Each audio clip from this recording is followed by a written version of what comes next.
Dès la 28e semaine, l'oreille interne de l'enfant perçoit des sons. Et avant cela, ne perçoit-il vraiment rien? Si oui, que peut-il entendre? Que peut-il ressentir? Aziz, light! En ce qui concerne le son intérieur, la première chose qu'il va percevoir sont les battements du cœur de sa mère.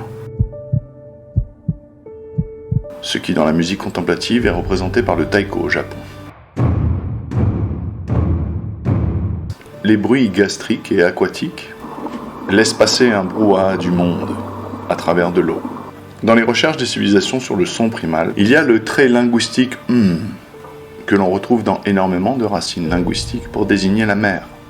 Curieusement, le trait additionnel de ma ou mo, combiné à l'envers, se fait a o qui se trouve être 3 traits linguistiques que l'on peut pratiquer sans la langue.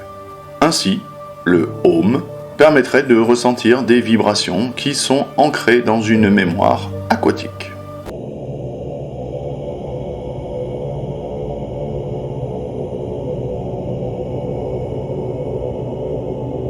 Nous retrouvons des similitudes avec les cornes des Tibétains.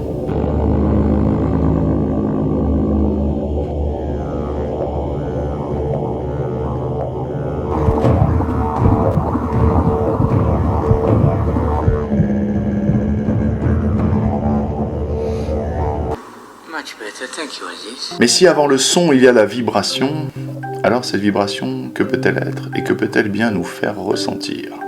Et bien pour ça, le mieux c'est de vous faire voir ce qu'est un son et ce qu'il provoque. Aziz, light! Pour cela, nous allons avoir besoin d'une petite plaque en métal, d'un peu de sable et de l'archet d'un violon par exemple pour faire vibrer cette plaque. Ce phénomène est bien connu. Nous pouvons visualiser les conséquences sur la matière des oscillations. On arrive à créer des formes géométriques, des croix et éventuellement même la notion de cercle.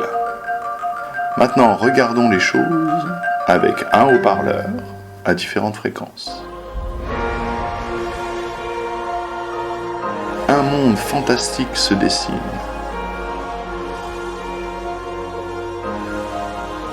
Les conséquences sur la matière des oscillations.